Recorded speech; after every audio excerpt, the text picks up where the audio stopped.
नमस्ते। मागच्या व्हिडिओमध्ये आपण स्टिच कसं करायचं हे बघितलं। आज आपण स्टिच लॉक कसं करायचं हे बघूया। मी पहिला ही लाईन आहे ती थोडी करून दाखवते तुम्हाला।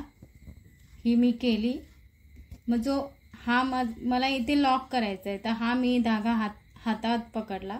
परत एक आणखी मी स्टिच घेणार, ही स्टिच घेतली आणि ही सुई आहे ना, ही जो आपण मागचा स्टिच घेतली ना त्याच्यातून म्हणजे खाली त्याचं तोंड करून ही अशी करून लॉक करायची।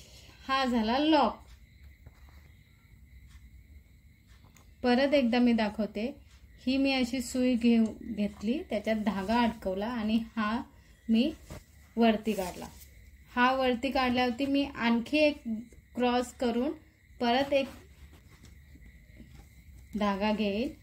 हा परत एक स्टिच आला। मग हा स्टिच आणि ही सुई आहे ना, ही सुईची नोक आहे म्हणजे ही वरती नोक आहे ना ती खालती करायची आणि त्याच्यात हा मागचा धागा आहे ना तो अटकवून घ्यायचा। हा असा अटकवला का थोडा खेचायचा असा खालून का लॉक झाला।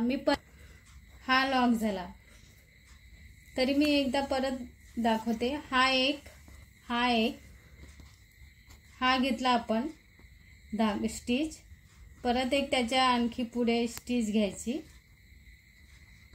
ही स्टिच आली का हा आपण म्हणजे याचं सुईची नोक खाली केली आणि हा आपण खेचला आणि लॉक लागला की नाही खेचून बघायचा, कारण कधी कधी लॉक लागत नाही तर मग धागा हे बघा खेचला जातो।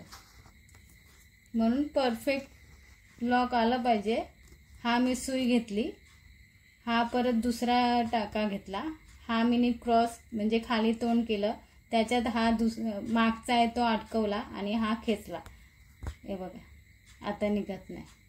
म्हणून कधी पण टाका मारला का तो चेक करून घ्यायचा, नाही तर मग आपण केलेली जी लाईन असते ती पूर्ण निघायला वेळ नाही लागत। माझा व्हिडिओ तुम्हाला कसा वाटला ते मला नक्की कमेंटमध्ये सांगा। थँक्यू।